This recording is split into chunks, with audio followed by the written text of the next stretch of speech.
Dah, start. Hah? Oh.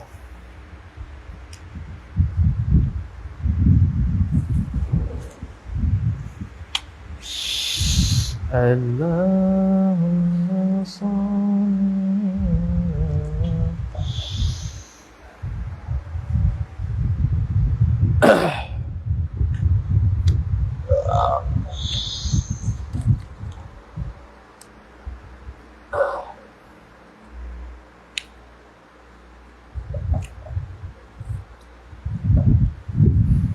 Allahu Akbar.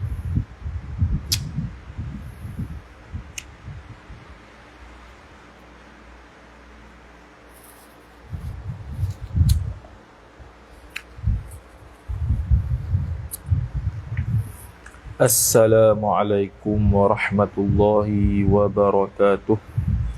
A'udzu billahi minasy syaithanir rajim. Bismillahirrahmanirrahim. Alhamdulillahi rabbil alamin wassalatu wassalamu ala asyrafil anbiya'i wal mursalin sayyidina Muhammadin wa ala alihi wa sahbihi ajma'in. Subhanaka la ilma lana illa ma 'allamtana innaka antal alimul hakim. Wala hawla wala quwwata illa billahil aliyyil azim. Rabbi shrah li sadri wa yassir li amri. Wahlul 'uqdatam min lisani yafqahu qawli wasaddid lisani. Wahdi qalbi bihaqqi nabiyyika Muhammad sallallahu alaihi wasallam. Allahumma aghnina bil ilmi wa zayyinna bil hilmi wa akrimna bit taqwa wa jammilna bil afiyah.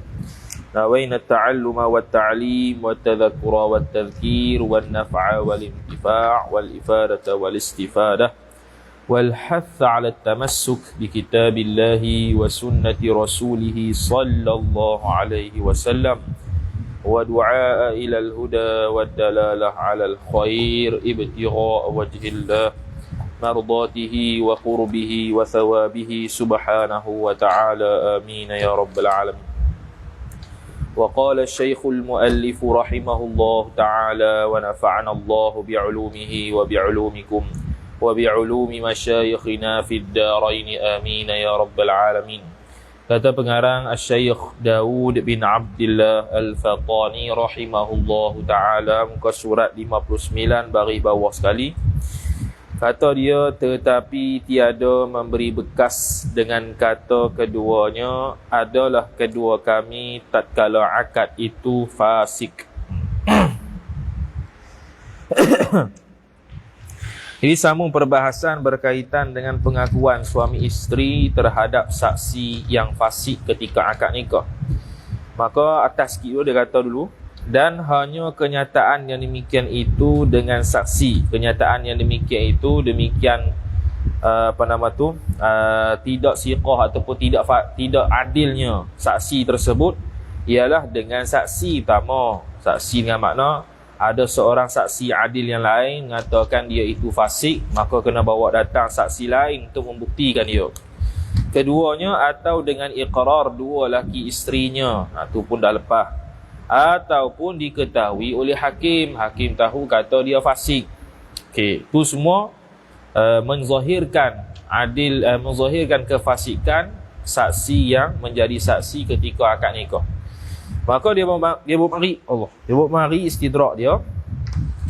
Dia kata tetapi tiada memberi bekas. Nombor 8, yakni tidak dipakai perkataannya dengan kata keduanya, kedua laki isteri itu. Dia kata adalah kedua kami tatkala akad itu fasik. Apa yang fasik? Dua saksi itulah, bukan kami itu fasik.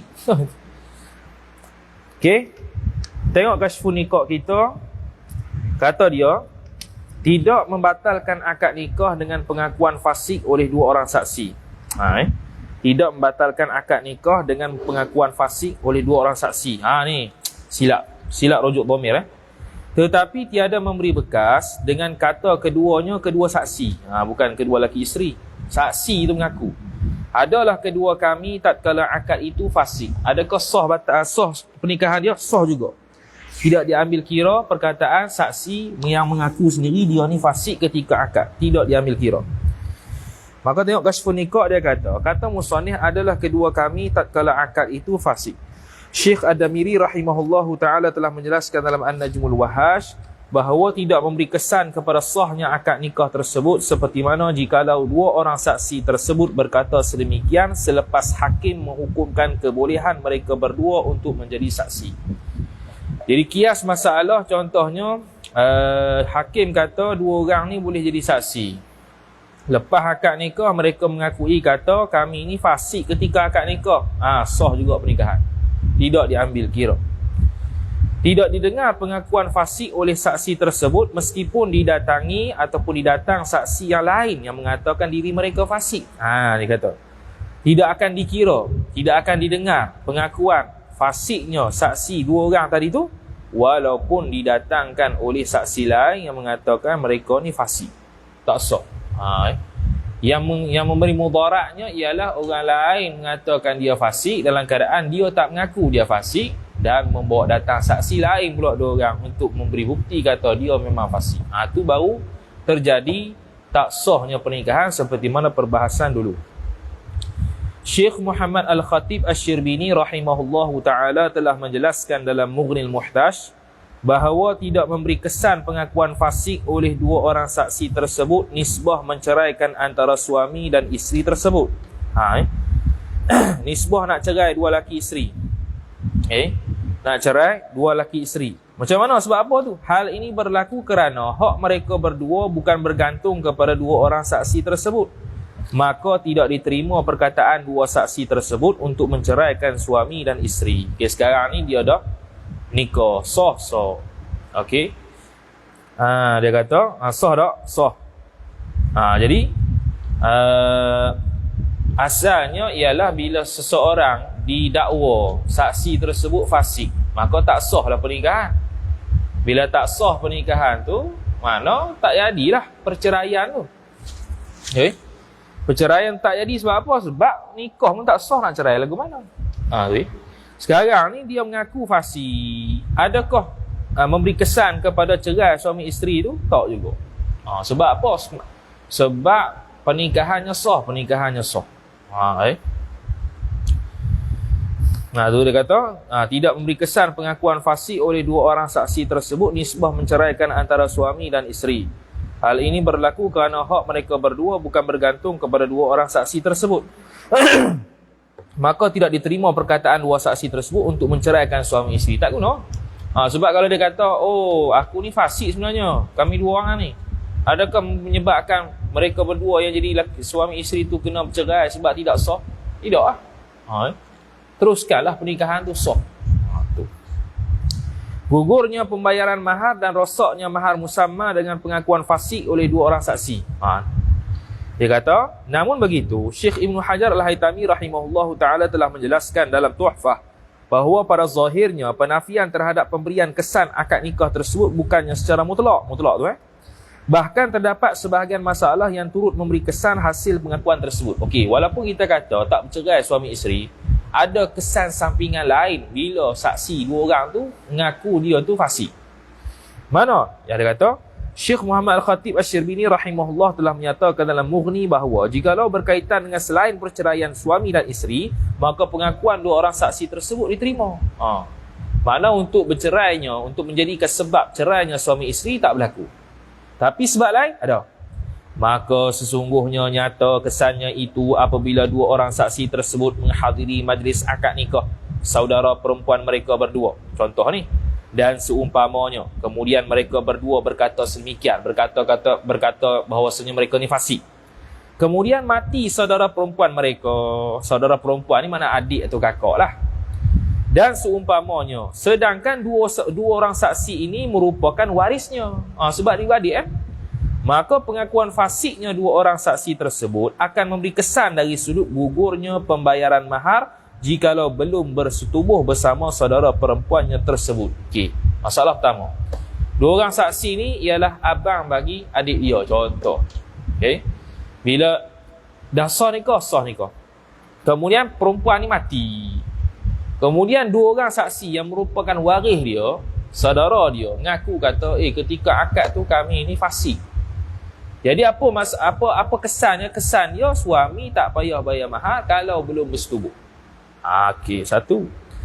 Ataupun rosaknya pembayaran mahar musamma jikalau sudah berlaku persetubuhan bersama saudara perempuannya tersebut, bahkan diwajibkan membayar mahar mithil. Ini masalah kedua. Okey, seorang perempuan, abang dia, dua orang jadi saksi. Lepas tu perempuan ni, adik dia ni mati. Dia ni ahli waris.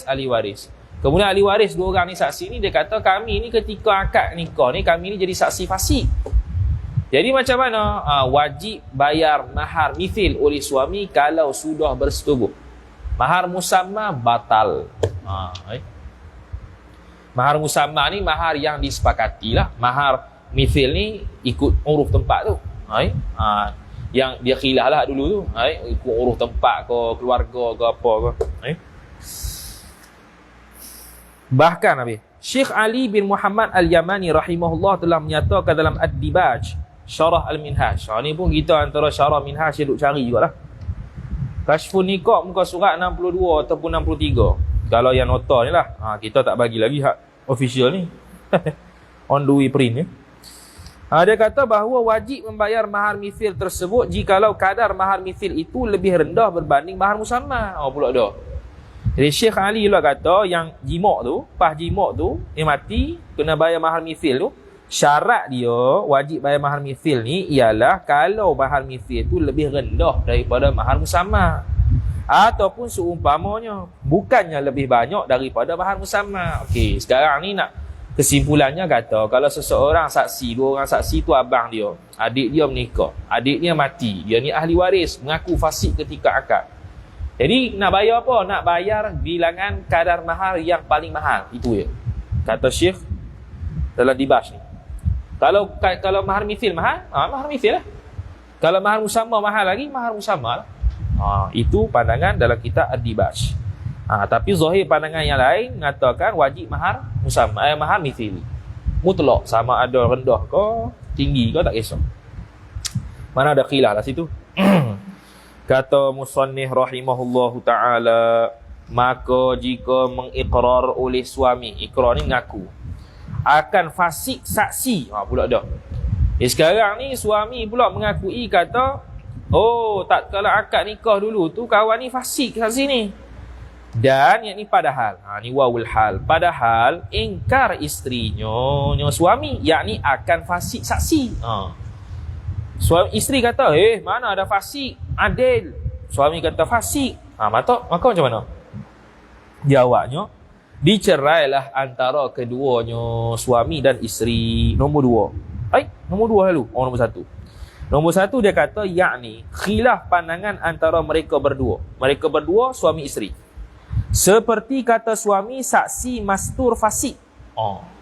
Saksi ni mastur fasik. Dia ada mastur fasik, mastur adil. Hak dulu tu mastur adil. Mastur adil boleh? Boleh. Tapi mastur fasik dia kata tak boleh lah. Sebab tu dah tuduhan fasik dah. Okey, tuduhan fasik. Contoh ni. Dan kata isteri saksi tersebut tidaklah fasik. Ni contoh perbualan. Okey, nombor dua. Yakni dicerai keduanya, suami isteri oleh hakim sebagai penceraian fasakh. Fasakh lah. Fasakh ni sebab apa? Sebab tidak ada perceraian tolak 3, tolak 2 tak ada. Jadi dia tak panggil sebagai tolak. Cerai melalui tolak tidak, tapi cerai melalui fasakh kerana tidak sah pernikahan dengan sebab saksi fasik atas pengakuan suami walaupun diingkari isteri. Bukan penceraian tolak, maka tiada membawa kepada gugur bilangan tolaknya suami. Tak ada lah kira 1, 2, 3 tak ada lah. Tolak 1 ke tolak 2 tak ada. Dia fasakh ni selesai. Tidak ada nombor. Tengok kita Kashfun Niqab kita, suami mengakui fasiknya dua orang saksi sedangkan isteri mengingkarinya. Kata musannif dicerai antara keduanya. Syekh Adamiri rahimahullahu ta'ala dalam An-Najm dan Syekh Ali bin Muhammad Al-Yamani dalam Dibaj Syarah Al-Minhaj telah menjelaskan bahawa apabila suami mengakui bahawa dua orang saksi tersebut fasik sedangkan isterinya mengingkari hal tersebut, niscaya akan diceraikan pasangan tersebut akibat daripada perkataan suami tersebut. Senang cerita gini, negatif dengan positif, negatif menang lah. Tu negatif dia mana? Penafian, kata saksi tu tidak adil. Isteri tu mensabitkan, kata isteri tu adil. Maka menang hak suami. Sedangkan isteri mengingkari, niscaya akan diceraikan akibat apa lagi? Jenis perceraian tersebut berlaku khilaf. Khilaf. Okay, kita kata tadi dalam kitab kita ni, ta'liq kita ni ialah perceraian fasakh. Kalau ikut Kasyfun Niqab, khilaf. Menurut pandangan yang sahih, mereka berdua bercerai dalam keadaan cerai fasakh. Makna dalam kitab Tuhfah kita ni mengikut pandangan yang sahih dan mu'tamad lah. Oleh sebab itu, tidak jatuh talak sama sekali dengan sebab perceraian secara fasakh. Jatuh talak ni mana 1, 2, 3 tu. Tak ada lah. Seperti mana suami mengakui ada hubungan mahram susuan dengan isterinya. Itu masalah akan datang. Okey, dikias. Pandangan kedua, perceraian tolak bain. Tolak bain ni banyak lah. Tolak bain ini dengan sebab li'an, dengan sebab tolak 3. Tu bain lah. Bain ni makna bain ni bain kubra lah. Dia kena kahwin dengan orang lain. Baru boleh nikah semula. Tapi kalau fasakh ni akad baru selesai lah.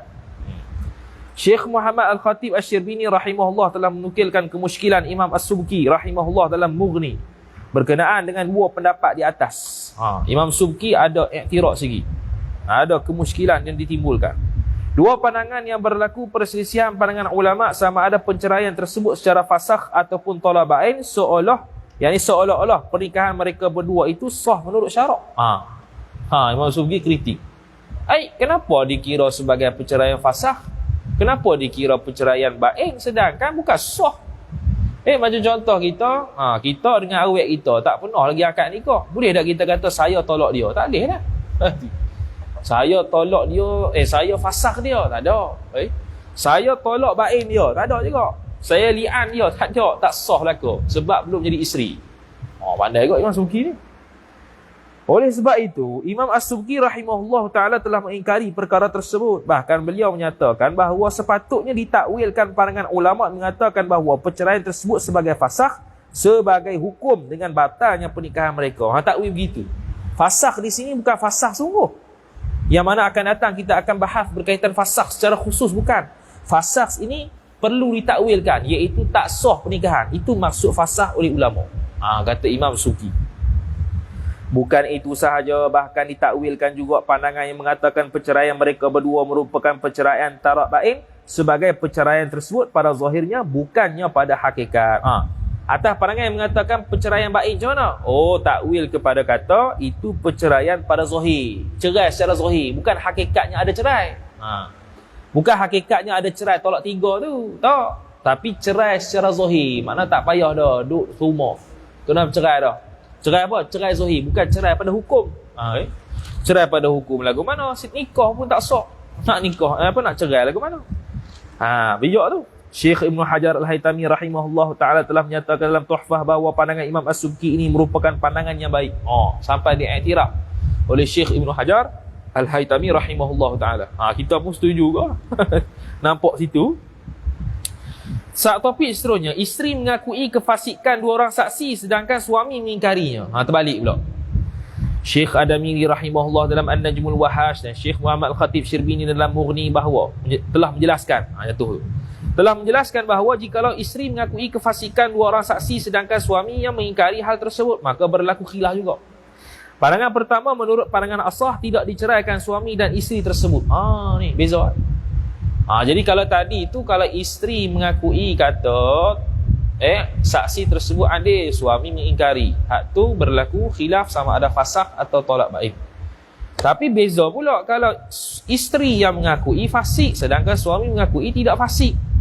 Khilaf juga antara pandangan asah dengan sahih. Cumanya pandangan asah mengatakan tak cerai suami isteri tu. Bahkan diterima perkataan suami tersebut, tapi dengan syarat suaminya bersumpah atas kebenaran ucapannya. Kena sumpah depan. Wallahi wabillahi watallahi saksi tersebut adil. Okey. Hal ini berlaku kerana terpeliharanya pernikahan berada di bawah kekuasaan suami. Ini illah dia. Kenapa dia kata tak cerai? Sebab tadi tu suami mengaku kata tak sah sebab saksi. Sedangkan pengekalan pernikahan, kekalnya pernikahan itu atas bawah kuasa suami. Sebab tu suami ada tolak, ada kuasa talak, isteri tak ada. Sedangkan isterinya ingin menghilangkan dengan cara mengakui kata saksi tersebut fasik. Tak jadi. Oleh itu pada asalnya masih kekal status pernikahannya. Al-aslu adamut talaq. Tu pandangan asah. Pandangan yang sahih, nu muqabilul asah. Jikalau suami tersebut meninggal dunia, maka isterinya tidak dapat pusaka daripada hartanya. Dia bahas kut lain. Tak dapat harta ni seolah-olah macam pisau. Kalau atas pandangan mengatakan tak cerai, masih lagi ada hubungan, makna bila suami mati boleh waris pusaka. Sekarang ni pandangan kedua, kerana seolah-olah kata cerai. Mana? Iaitu bila suami mati, tapi dia tak katalah secara soreh cerai waktu ni tak. Waktu mati lagi, kalau suami mati, isteri dia tak dapat warisan. Sebab apa berlaku masalah ni? Tu. Jikalau isteri meninggal dunia ataupun suami mentolakkannya sebelum bersetubuh bersamanya. Mana sini menurut pandangan sahih di sini, dia seolah-olah mengatakan tak cerai tapi ada akibat dia. Ada akibat belakang. Kalau tadi pandangan asah, selesai dah. Kalau dia kata ada hubungan, dia mati dapat pusaka, dan sebagainya. Hak ni tak dapat pusaka. Lepas tu, jikalau isteri meninggal dunia ataupun suami mentolakkannya sebelum bersetubuh bersamanya, maka tiada mahar sama sekali perlu dibayar kerana isteri mengingkari keadilan dua orang saksi. Ni sebuah mahar pula tak payah bayar kalau belum setubuh. Bila suami tolak dia ataupun isteri mati, tak payah bayar mahar. Dah kalau isteri mati bayar ke siapa? Bayar ke waris dia lah. Pengarang Al-Muhimmat menyatakan bahawa tidak diberikan mahar sama sekali sebelum bersetubuh itu jikalau suami belum sama sekali memberikan mahar tersebut pada isterinya. Qaid pula. Yang kata tak payah beri ni kalau tak bagi lagi. Kalau dah bagi dah selesai, tak payahlah minta balik. Adapun jikalau suami telah memberikan mahar tersebut kepada isterinya, maka tidak boleh suami tersebut meminta semula mahar daripada isterinya. Jikalau suami menceraikannya selepas daripada bersetubuh bersamanya, maka perlu diberikan kepada isteri salah satu yang paling sedikit daripada mahar musamma dan mahar misil. Sekarang ni kalau dia dah setubuh dah, dia cerai, kena bayar. Bayar hak mana? Bayar yang nilai paling sedikit. Mahar musamma dengan mahar misil, mana lebih murah, hak tu dia beri. Selesai kata musannif rahimahullahu ta'ala. Dan diberikan setengah mahar musamma bila? Jika belum lagi dukhul. Dukhul ni setubuh. Jika belum lagi dukhul, yang ni setubuh. Dan sekalian mahar musamma jika sudah dukhul. Jika sudah dukhul, jika sudah setubuh, nombor 3. Yakni diberikan kepada isteri itu setengah mahar musamma jika belum jimak lagi, dan jika belum jimak lagi tu qaid sebelumnya, dan diberi sekalian maharnya, mahar isteri itu jika sudah dukhul, sudah jimak. Ni pada masalah mana ni? Ni pada masalah tadi tu lah, sambung lagi. Dia kata jika ikrar oleh suami akan fasik saksi. Isteri kata dok, maka lagu mana? Pertama diceraikan, lepas tu diberikan setengah mahar musamma. Ni masalah tadi tu suami ikrar kata, saksi tadi fasik weh. Si isteri pula kata, dah adik. Lepas tu macam mana? Cerai. Lepas tu mahar kena bayar. Mana? Kalau belum bersetubuh, separuh mahar musamma. Kalau sudah bersetubuh, bayar seluruh mahar musamma. Okey. Nombor 2 kasyfun nikah kita. Suami wajib memberikan separuh mahar dengan pengakuan fasiknya saksi jika belum bersetubuh bersamanya. Kata musannif sekaliannya, jika sudah dukhul. Syekh Adamiri rahimahullahu ta'ala telah menjelaskan dalam An-Najmul Wahash fi Syarh Minhaj bahawa berlaku perselisihan pandangan ulama terhadap pengakuan suami akan fasiknya saksi nikah dan diterima ataupun tidak dari sudut pemberian mahar kepada isteri. Macam mana? Kena bayar ke tak? Khilaf dia kata. Ni kalau kita ni bayarlah. Pandangan pertama, tidak diterima perkataan suami tersebut pada mahar. Okey. Khilaf dari sudut terima ke tak perkataan suami. Dah kalau terima, bayar ke tak? Okey. Pandangan pertama, tidak diterima perkataan suami tersebut pada mahar. Untuk mahar tidak. Oleh itu, bila tak terima, wajib suami membayar separuh maharnya jikalau belum bersetubuh bersamanya. Tak boleh lepas.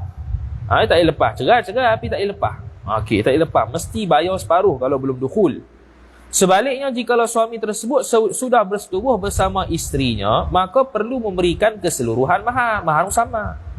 Syekh Muhammad Al-Khatib Asy-Syirbini rahimahullah telah menjelaskan dalam Mughni bahawa suami tidak akan mewarisi harta isterinya, sedangkan isterinya akan mewarisi hartanya selepas isterinya bersumpah bahawa mereka diakadkan dengan hadirnya dua orang saksi yang adil. Okey, ini masalah lain. Mana?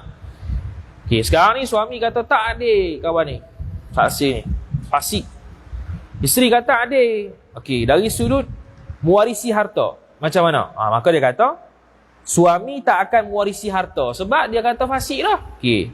Isteri boleh mewarisi harta bila? Dengan syarat dia dah bersumpah depan hakim kata saksi dua orang yang menjadi akad nikah ketika akad nikah tu adil. Maka isteri boleh mewarisi harta suami, suami tidak boleh mewarisi harta isteri sebab suami dah ingkar. Isteri tidak ingkar, bahkan sabit serta sumpah. Ini dari sudut harta ni, sudut waris harta saja. Pandangan kedua, Imam An-Nawawi rahimahullah menukilkan sebahagian pandangan ulama Iraq dalam Raudah. Dia kata diterima perkataan suami tersebut pada mahar. Maka bila diterima, tidak diwajibkan suatu mahar pun atas suami untuk diberikan kepada isterinya jikalau belum bersetubuh bersama isterinya. Jikalau suami tersebut sudah bersetubuh, maka perlu memberikan kepada isteri kadar yang paling sedikit antara mahar musamma dan mahar mithil. Jadi Syekh Daud kita ni mengambil pandangan mu'tamad. Pandangan yang kedua dia kata tak wajib bayar apa pun kalau belum setubuh, kerana dimenangkan ataupun dipanggil apa? Diterima perkataan suami tersebut yang mengakui fasiknya saksi. Lepas tu dari sudut isteri tu, kalau dah bersetubuh, bayar juga, tapi bayar qadar yang paling sedikit antara mahar misil dengan mahar musamma. Kalau mahar misil sikit, maka mahar misil lah wajib bayar. Kalau mahar musamma sikit, maka mahar musamma lah yang wajib bayar. Namun begitu, Syekh Adamiri rahimahullahu ta'ala telah menyatakan bahawa tiada perselisihan pandangan ulama sama sekali jikalau suami tersebut sudah meninggal dunia, maka isteri tersebut tidak boleh mewarisi hartanya sama sekali dalam masalah ni.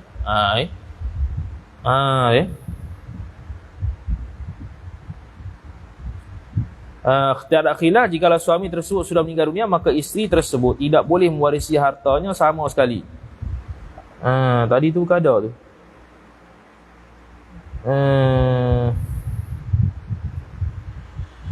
Jikalau suami tersebut sudah meninggal dunia,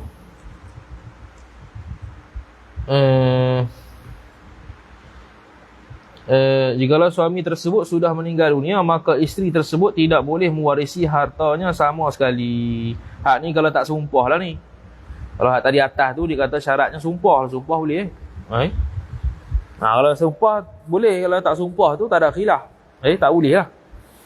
Sebab dia kata tadi kekuasaan untuk mengekalkan nikah itu bergantung atas suami. Suami ingkar dah, isteri sabit. Jadi bila isteri sabit, suami memang tak boleh dah nak warisi harta isteri. Dan kalau isteri tak boleh juga kecuali kalau dia bersumpah. Bersumpah kata dua orang saksi yang menikahkan kami tu, dua orang saksi yang hadir dalam akad nikah kami itu ialah orang yang adil, bukannya orang fasik. Tu boleh lah. Hak tadi macam pandangan A tu. Kata muallif rahimahullahu ta'ala, dan tiada disyaratkan pula dua saksi dihadirkan kedua saksi lagi diserukan. Dihadirkan ni makna kita panggil mari mari jadi saksi. Tak syarat. Macam mana? Sebab apa dia kata gini? Sebab boleh je daripada contoh dia ni nikah dekat Masjid Niza. Dia ni mari daripada Johor saja nak singgah sembahyang. Dia tengok sekejap pernikahan. Jadi saksi habis selesai. Tak perlu dijemput jadi saksi ke tak? Sekadar orang mari lalu pun tengok, selesai. Tu saksi dah. Lagi diserukan, tak syarat kena seru. Maka memadalah dengan hadir keduanya saksi dengan sendirinya, tak payah orang jemput, dia mari sendiri tak apa. Dan mendengar akan ijab dan qabul. Tu syarat dia. Syarat pertama dia mari sendiri, syarat kedua dia dengar lafaz ijab dan qabul. Maka sahlah akad nikah itu. Nombor 4. Kerana sudah hasil syarat akad nikah, iaitu hadir dua saksi, sama ada dijemput hadir atau hadir dengan sendiri. Qal yubi umairah. Okey. Dan demikian lagi, bukan. Dan demikian lagi tiada disyaratkan mendengar sebut isi kahwin. Kita dulu kata syarat dia wajib dengar ijab kabul.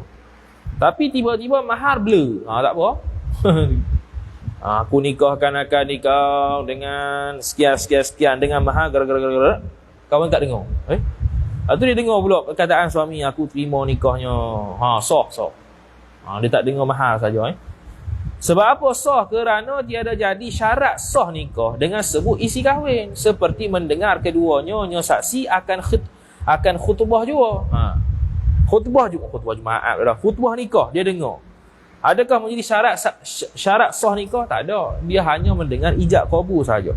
Khutbah nikah tak payah dengar, mahar nikah pun tak payah dengar pun tak apa. Nombor 5 dia kata, sunat saksi mendengar menyebut isi kahwin seperti mana sunat dengan dengar tu. Betul. Sunat dengan mendengar lafaz khutbah sebelum akad. Jadi sunat je. Jadi yang wajibnya ijab kabul, hak khutbah nikah dan juga mahar tu sunat. Dan demikian lagi sah dua saksi itu daripada dua anak laki isterinya. Laki isteri. Okey, sekarang ni siapa saksi? Anak laki isteri tu. Contohnya seorang. Contohnya dua-dua orang tu adalah anak suami. Ni nikah dengan janda lah ataupun duda. Ataupun isteri, dua orang anak laki isteri. Ataupun seorang anak laki isteri, seorang anak laki suami. Boleh lah kau. Kasyfun nikah kita dua orang saksi daripada anak suami dan isteri sendiri. Isteri tu anak isteri lah. Kata musannif dua anak lelaki isteri. Syekh Damiri rahimahullah telah menyatakan dalam Najmul Wahash bahawa dua orang anak lelaki daripada suami ataupun isteri itu menjadi saksi nikah khilaf. Khilaf pula. Jadi Syekh Daud kata boleh. Pandangan yang asah sah. Mana Syekh Daud guna pandangan asah.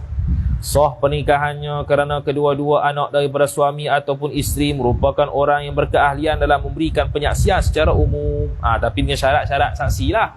Dia boleh mendengar, boleh mentutur dan sebagainya tu.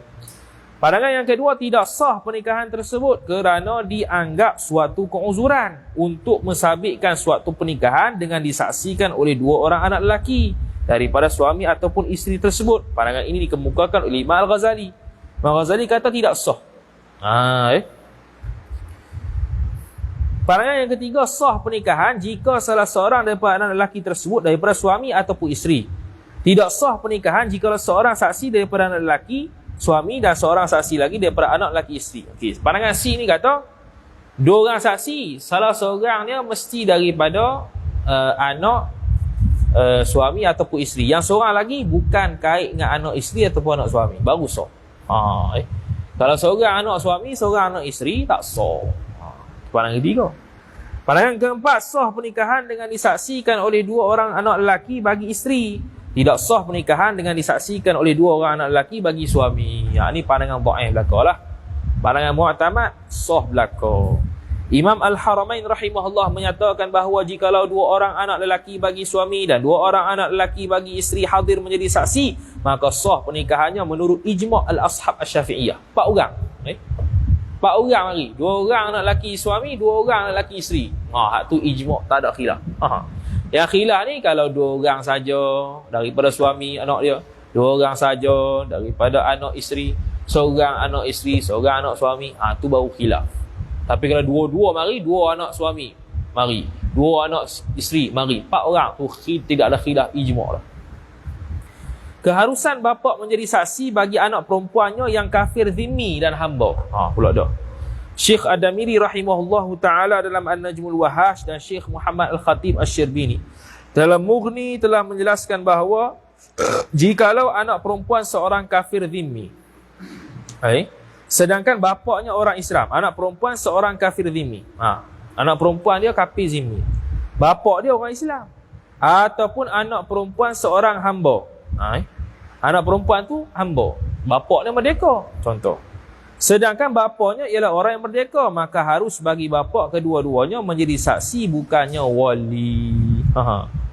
Dah kafir zimmi kafir. Kalau hamba penghulu dia. Kata musannif rahimahullahu taala, atau keduanya, dan demikian lagi sah dua saksi itu daripada dua anak laki isterinya, atau keduanya, apa keduanya? Anak suaminya. Atau keduanya saksi itu anak suaminya, dua-dua orang tu anak suami. Atau keduanya saksi itu anak isterinya suami. Dua-dua tu anak isteri. Dan dengan dua seteru sah juga. Dua orang saksi kita tu musuh kita. Sah juga, sah. Atau seteru salah seorang daripada dua laki isteri. Seorang saksi musuh suami, seorang lagi tak ada. Bukan musuh. Sah juga, sah. Kashfun nikah kita. Kata musannif dua seteru keduanya. Syekh Adamili rahimahullah ta'ala telah menjelaskan dalam An-Najmul Wahash bahawa berlaku perselisihan pandangan ulama berkaitan dengan saksi pernikahan daripada musuh bagi suami dan isteri. Khilaf 4 pandangan. Syekh Daud kata sah berlaku secara mutlak. Pandangan pertama, menurut pandangan asas sah pernikahan tersebut kerana musuh kedua-duanya itu merupakan orang yang berkeahlian dalam memberikan penyaksian. Ilah dia ialah tilik kepada ahliyatun lisyahadah. Sah.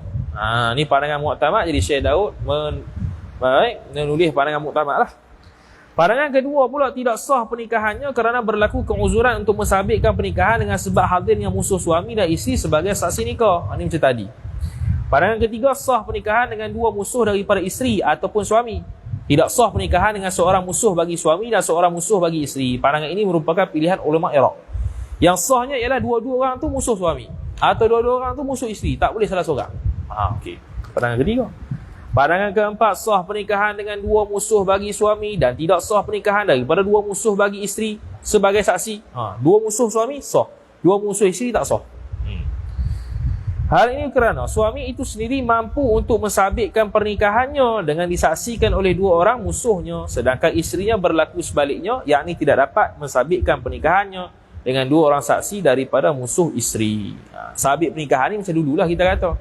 Kalau berlaku pertelingkahan, pergaduhan, maka saksi yang akan memberikan syahadah, penyaksian bahawa mereka ni sah nikah.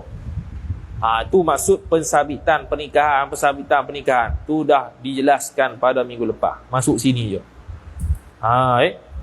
Jadi suami boleh mensabitkan pernikahan dengan hadir dua orang saksi suami, sedangkan isteri tak boleh, menurut pandangan keempat. Ala kuliah pandangan muktamad sah berlaku.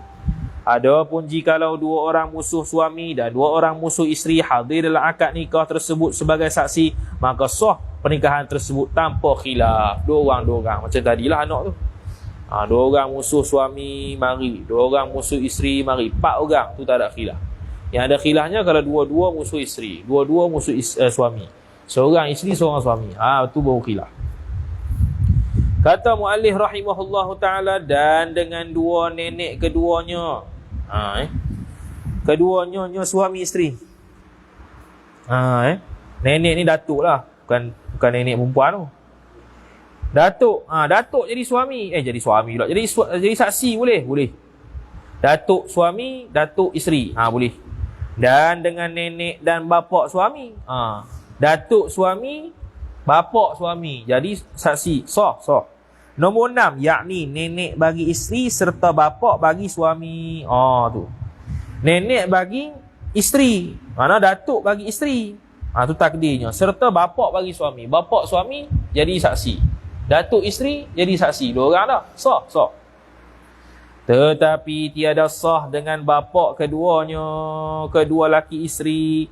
Nombor 7, yakni bapak isteri serta bapak suami jadi saksi. Tak boleh. Kalau datuk boleh. Datuk bapak boleh. Bapak tak boleh. Kerana apa? Kerana bapa isteri itu wali, maka tiada sah dia jadi saksi.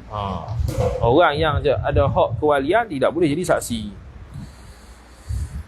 Kemudian bahkan jika perempuan itu lagi sahaya, nombor 1, yakni perempuan itu masih jadi sahaya dan bapaknya perempuan sudah merdeka, maka sahlah dengan saksi bapa keduanya suami isteri. Okay, sekarang ni suami merdeka, pak suami merdeka. Dia jadi saksi. Okay, satu. Kemudian perempuan ni, pak dia jadi saksi, tapi perempuan ni sahaya. Boleh, boleh. Sebab apa? Sebab apa nama? Perempuan ni walaupun anak dia, tapi yang jadi penghulu, yang jadi wali penghulu dia. Kata musannif rahimahullahu taala, dia panggil kalau anak dia ni hamba perempuan, maka dia ada dua lah.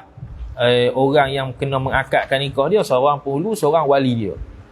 Jadi wali tidak ada hak mutlak untuk menikahkan anak perempuannya yang sahaya melainkan dengan izin penghulu juga. Jadi wali dia ni boleh jadi saksi sebab dia tidak ada hak mutlak kewalian untuk ijbar perempuan itu menikah. Tu. Dan seyogianya, tu nombor 2 dia kata ayustahabbu, yakni sunat. Seyogia sini makna sunat. Dan seyogianya jangan diakad nikah itu dengan dua saksi yang wajib atas kedua saksi haji atau umrah. Dia kata seyogianya sunat. Bukannya tak boleh langsung, sunat. Jangan diakad nikah dengan dua saksi yang wajib atas keduanya haji atau umrah. Macam mana? Contohlah, kita buat masalahnya, contohnya dia nak nikah 1 Zulhijjah. Contoh. Jadi kita ambil saksi mana? Saksi yang mana esok nak tolak buat haji. Pada 1 Zulhijjah tu kita nak kahwin. 1 Zulhijjah tu lah nak tolak pergi haji. Haji mana? Haji hak wajib atas dia. Jadi kita nak juga jadi saksi. Sunatnya tak payah dia orang lain sebab dia sekarang ni nak pergi buat haji. Ataupun sekarang ni dia nak buat umrah yang wajib. Jadi tak usah kacau dia menyebabkan dia tangguh. Pilih orang lain, tu sunat dia. Kasyfun nikah kita, saksi dalam kalangan yang diwajibkan umrah dan haji atasnya.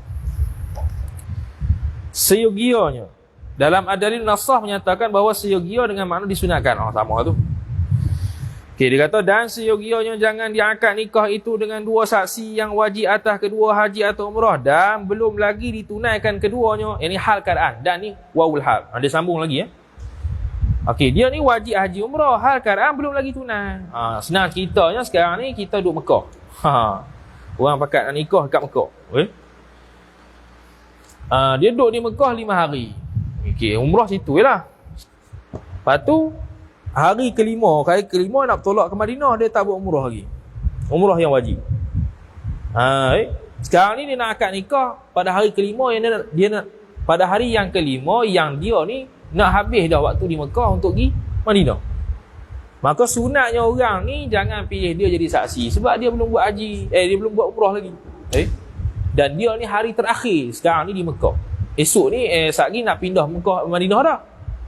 Jadi tak payah kita jadikan dia saksi sebab dia ni wajib untuk buat umrah dalam keadaan dia belum lagi buat umrah. Tapi kalau dia dah wajib umrah atas dia dan dia dah buat dah, selesailah, boleh lah. Kata musannif belum lagi ditunaikan keduanya. Dalam adalil nasah menyatakan bahawa tidak digalakkan orang yang menjadi saksi pernikahan tersebut dalam kalangan orang yang diwajibkan haji ataupun umrah hal keadaan mereka belum menunaikannya lagi. Dalam Diya'us Sabah menyatakan bahawa perkara ini berlaku kerana takut jelasnya batal pernikahan tersebut apabila saksi tersebut meninggal dunia. Jikalau seseorang itu melewatkan haji ataupun umrah kerana harus melewatkannya, maka tak ada masalah. Harus lewat. Mana contoh? Contoh dia baru mari hari kedua, lagi 3 hari lagi, ada peluang lagi buat haji ataupun umrah yang wajib. Maka tak ada masalah lah nak lantik dia jadi saksi sebab ada lagi 3 hari.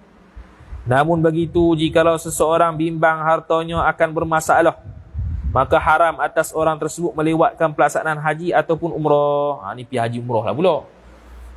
Jadi banyak masalah dalam haji umrah ni. Contohnya sekarang ni dia ada duit. Kalau dia tak guna duit sekarang ni untuk umrah haji, maka duit dia ni akan binasa. Maka wajib ketika itu dia tu buat haji. Haram dia lewatkan. Begitu juga contoh dia ada peluang semata-mata untuk buat haji tahun ni saja, tahun depan dan akan datang tak boleh dah. Tiba-tiba dia tak pi, dosa. Namun begitu, maka nyata dengan kematiannya itu oleh kefasikannya semenjak itu. Kematian dia itu, kematian ketika mana? Ketika dia melengah, sengaja melengahkan, tak buat haji umrah dengan sebab dia tu nak pi akad ni jadi saksi. Ketika itu, lengah dia itu, bila dia mati ketika tu, fasik kawan tu. Sebab apa? Sebab dia ada kemampuan untuk buat haji umrah yang wajib. Dia tak buat, dia pergi jadi saksi. Sebab tu atas kita yang nak nikah ni, yustahab, disunatkan untuk tak pilih dia jadi saksi. Pilih orang lain. Sebab takut dia ni ada peluang, ni je yang pergi haji umrah, tiba-tiba dia mati tengah jalan. Dengan sebab kita ni menangguh-nangguhkan umrah dan haji dia, sebab dia nak jadikan dia saksi. Maka dia mati dalam keadaan fasik. Okey, tadi tu dalam Diya'us Sabah menyatakan bahawa perkara ini berlaku kerana takut jelasnya batal pernikahan tersebut apabila saksi tersebut meninggal dunia. Sebab apa? Sebab kalau meninggal dunia tak ada buat haji umrah, fasik. Jadi saksi yang fasik batal. Tu ya.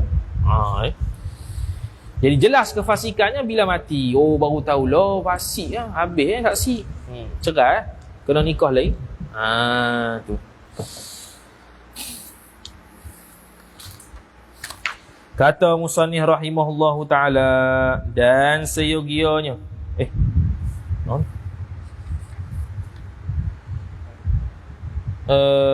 okey. Barangkali mati ia mana? Nombor 3. Yakni mati saksi yang wajib atasnya saksi haji dan umrah itu. Sebelum ia saksi datang mengerjakan keduanya haji umrah. Tu barangkali, kemungkinan. Sebab itu sunat tinggal tu. Maka yang membawa kepada membatalkan akad nikah. Maka yang membawakan kepada batal akad nikah. Nombor 4. Batal akad nikah itu sekira-kira nyata fasiknya saksi sebelum daripada mati. Kerana apabila cukup syarat haji dan umrah tetapi tidak menunainya haji umrah, maka fasiklah namanya. Jadi bila dia mati, jelas kefasikannya dia menangguh-nangguh. Apa nama tu? Menangguh-nangguh haji dan umrah yang wajib atas dia. Padahal dia tak boleh dah tangguh. Haram atas dia tangguh. Dia tangguh juga sebab nak jadi saksi. Maka jelaslah batal pernikahan kita tu dengan sebab dia tu fasik jadi saksi kita.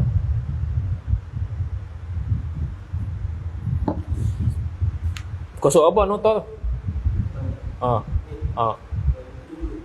70.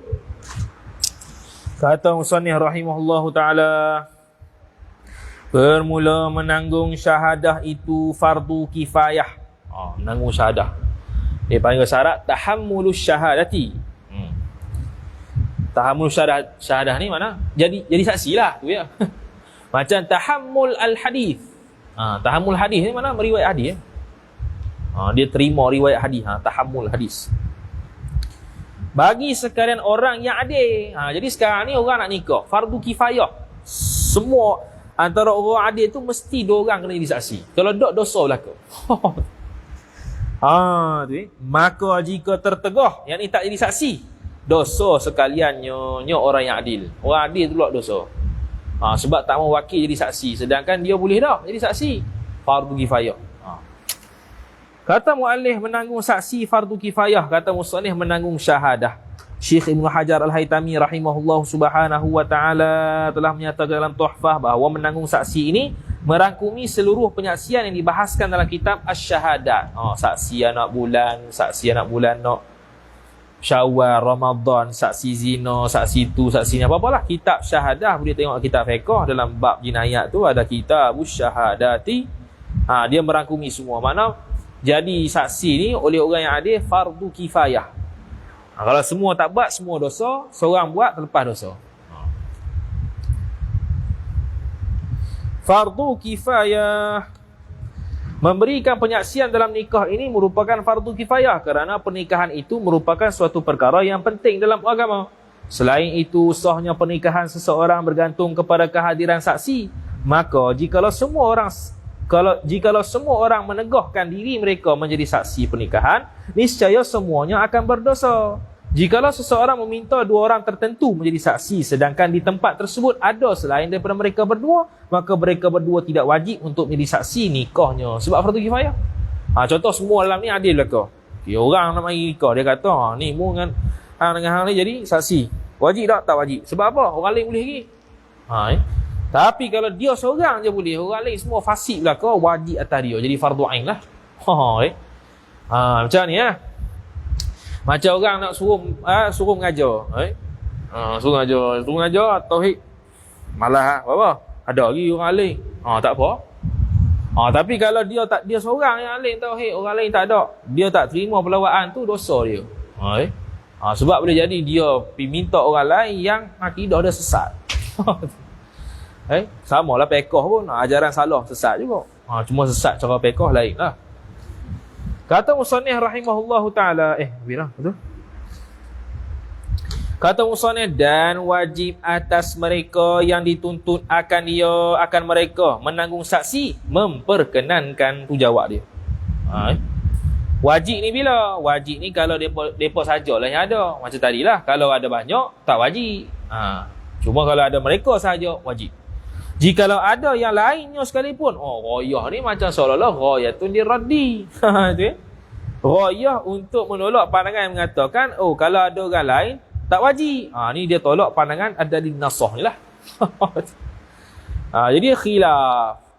Khilaf apa dia? Kalau ada orang banyak lagi orang adik, wajib dah dia menerima pelawaan tersebut, khilaf. Ada yang kata wajib juga walaupun ada lagi ramai orang adik. Ada yang kata tak wajib sebab ada lagi ramai orang adik. Khilaf.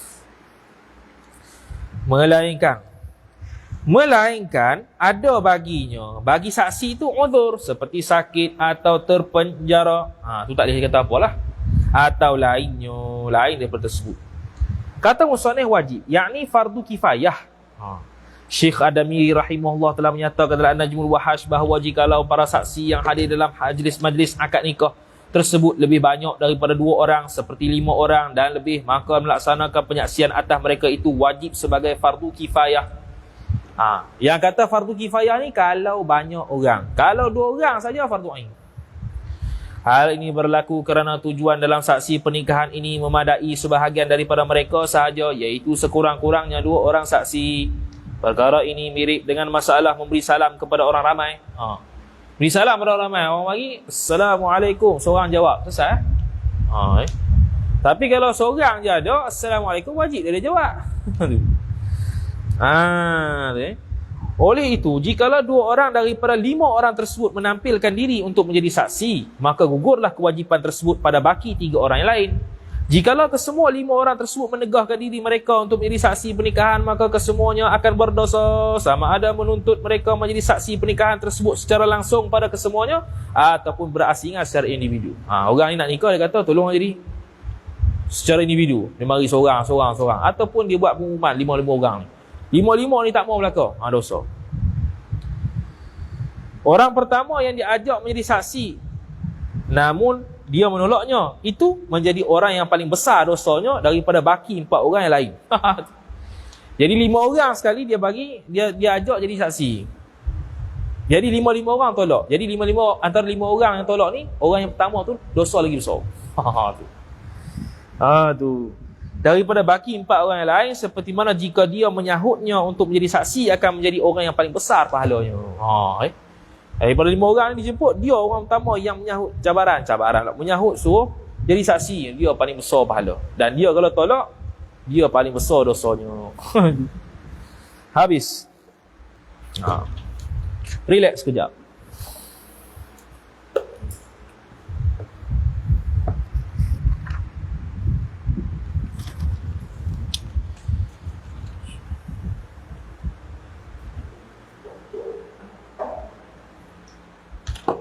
Dah soalan online? Adakah anda faham ataupun tidak?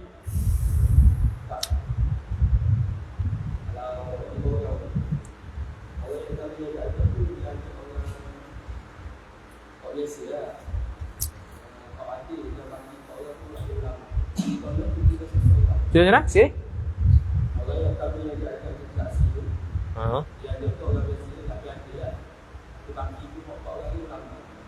Apa ulama?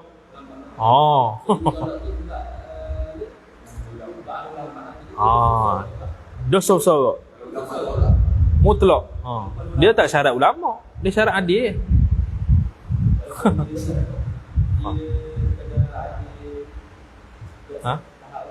Malah dah adil sama lah ke? Cuma ulama tu nisbah dia tu lebih pada ilmu tu ya. Adil sama ya. Ulama ke orang biasa ke dia berlaku sama ya. Ha? Tak sikoh yang dengan mana cacat adil ya, tu tak ada salah tu memang luar pada konteks ya.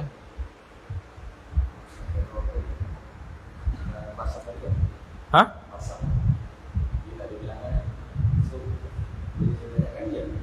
Banyak kali? Banyak kali apa? Boleh.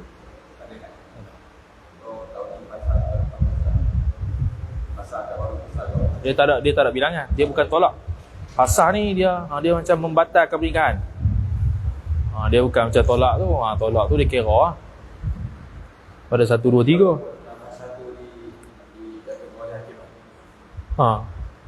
Fasah. Ha? Imam Subki ni dia rot dah ke? Dia kata tak setuju kata fasah. Fasah ni maksudkan ulama tu ialah membatalkan akad nikah, bukannya hukum fasah. Sebab fasah ni berlaku bila dah sah akad nikah, sedangkan ni tak sah lagi akad nikah. Jadi kenapa nak bahasakan fasah pada istilah? Fasah di situ perlu ditakwilkan, iaitu membatalkan akad nikah. Tu ya. Ataupun mencerai. Imam Subki tu Syekh Ibn Hajar puji kata tu pandangan yang baik. Dia khilaf. Khilaf pun bukan khilaf apa, khilaf dari sudut nak hukum apa ya status pernikahan tu. Adakah dia panggil fasah, ataupun dia panggil talak bain, ataupun dia panggil sekadar perceraian biasa. Perceraian pada zahir bukan pada hakikat. Pembatalan akad nikah bukan fasah istilahi. Gitu ya. Ada soalan? Online 10 orang. Fanak lah ke? Siapa boleh tahan 10 jilid ke tak tahu.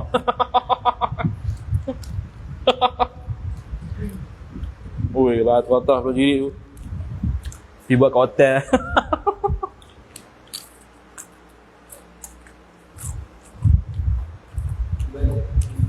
Ha? Haji Ustaz Mizi. Ha?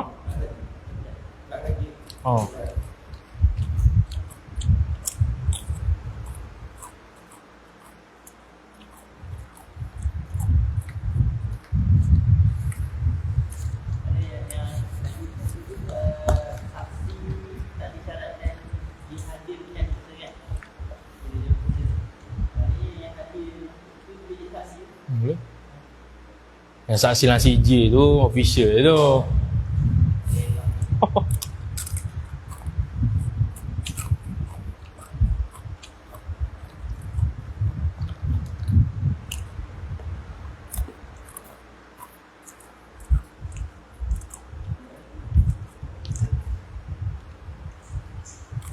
Besok start kelas 8 lah kelas. Nampak tak ada kelas lah? Ha? Cukup ke kalau 40 orang nak masuk situ? Lepas tu? Kita risau benda sikit orang.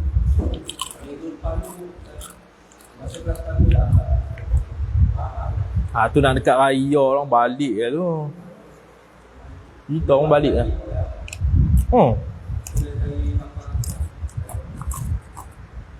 Kecil sangat.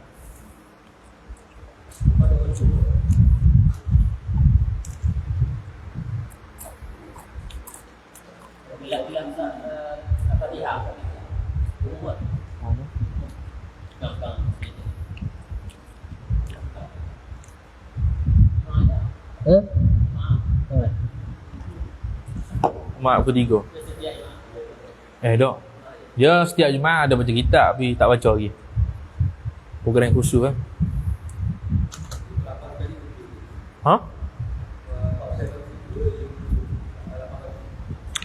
Tu yang kedua kan. Aduh, tak buat pagi lah tu.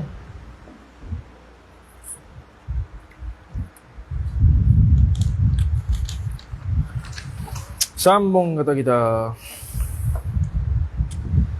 Qala al-muallif rahimahullahu ta'ala, nombor 3 al-wali.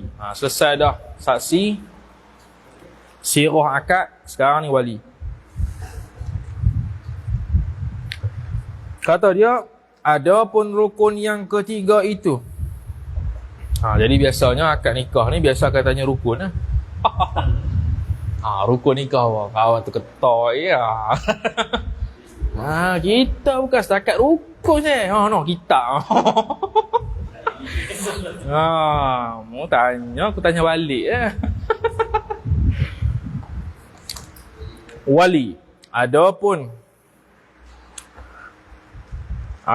rukun yang ketiga itu wali, maka tiada sah nikah melainkan dengan wali.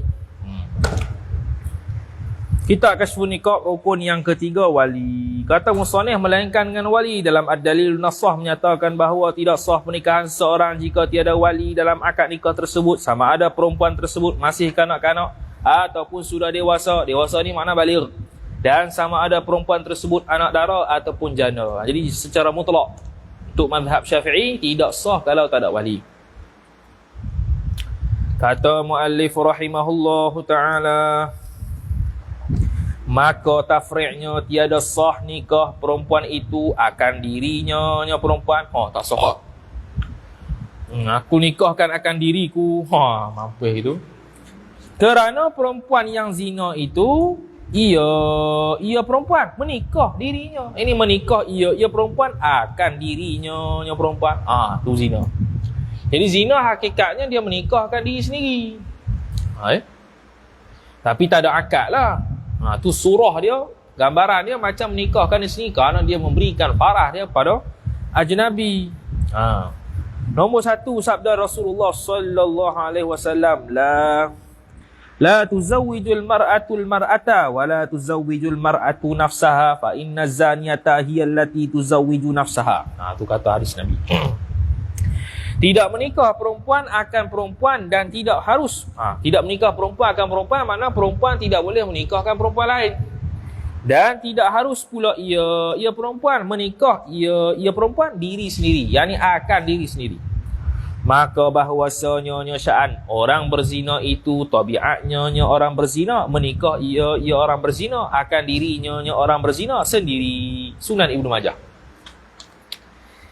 Kashfun nikah kita, tiada sah perempuan menikahkan dirinya sendiri. Kata musannif, tiada sah nikah perempuan itu akan dirinya. Imam An-Nawawi rahimahullahu ta'ala telah menyatakan bahawa bukan sahaja tidak sah perempuan tersebut menikahkan dirinya sendiri, bahkan tidak sah juga perempuan tersebut menerima nikah bagi seorang yang lain. Menerima nikah ni qabul lah. Qabul.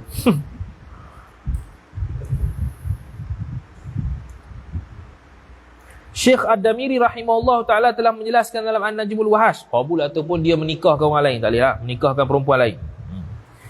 Dalam An-Najmul Wahash bahawa perempuan menurut mazhab kitab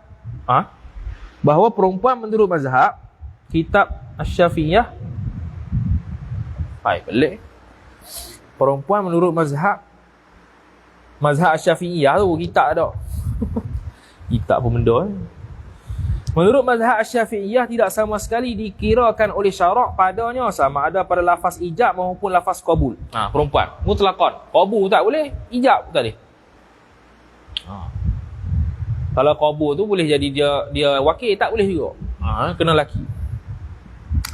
Oleh sebab itu perempuan tidak boleh menikahkan dirinya sendiri dengan izin daripada wali. Tak boleh walaupun izin wali. Boleh kata boleh lah nikah sendiri. Tak boleh. Ataupun menikahkan dirinya sendiri tanpa diri sendiri. Sudah.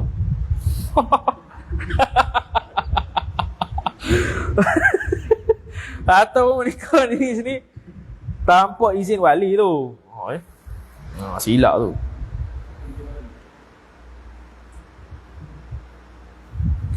Tanpa izin wali, tadi dengan izin wali, apatah lagi tanpa izin wali. Namun begitu, jikalau berlaku juga kejadian menikahkan dirinya sendiri dengan izin wali ataupun tidak, maka tidak sah pernikahannya. Royah dia. Walaupun izin wali, walaupun tak izin wali tak sah. Sebab apa? Sebab dia perempuan. Bukan itu sahaja, perempuan tidak boleh menikahkan orang lain dengan menjadi wali seseorang ataupun wakil untuk mengakadkan seseorang yang lain. Tak boleh. Maka jikalau perkara tersebut berlaku, niscaya tidak sah pernikahannya. Selain itu, perempuan juga tidak boleh mengkabulkan akad nikah dirinya sendiri dan juga tidak boleh dirinya mewakili orang lain untuk mengkabulkan akad nikah tersebut. Semua hukum tersebut berlaku tanpa membezakan perempuan yang mulia ataupun perempuan yang hina. Yang perempuan mulia ni boleh jadi dari sudut mulia, dari sudut dia alim ke, dia hafal Quran ke, dia orang salihah ke. Hina boleh jadi dari sudut darjat, dia hamba perempuan. Hamba perempuan dia panggil ar-radi'ah, dia hina. Perempuan yang mulia boleh jadi orang yang merdeka. Perempuan yang hina boleh jadi perempuan yang keturunannya rendah ataupun dia hamba sahaya. Kata musannif rahimahullahu ta'ala, sebab apa tidak sah? Kerana firman Allah Ta'ala, fala ta'buluhunna an yankihna azwajahun. Surah Al-Baqarah 232. Maka jangan kamu enggankan, hei segala wali, akan perempuan. Perempuan mana? Yakni dikehendaki dengan perempuan di sini, bukan di sisi tu. Di sini ialah perempuan janda. Al-Qurtubi. Maka jangan kamu enggankan, hai segala wali, akan perempuan. Ini perempuan janda yang hendak berkahwin akan suaminya. Ini berkahwin oleh dirinya sendiri akan suaminya. Janda memang dia boleh pilih sendiri, dia boleh kabul pinangan dia, tapi wali juga kena akadkan nikah. Nombor 3, yakni ayat ini menurun pada Ma'qil bin Yasar tatkala menegah ia Ma'qil saudara, yang ini akan saudaranya saudara Ma'qil. Siapa dia? Jamilah binti Yasar, menikah kali kedua dengan bekas suaminya. Tu dia kata ayat tu, maka jangan kamu enggankan, yang ini jangan kamu tak mau menikahkan janda, anak kamu yang jadi janda dengan orang lain.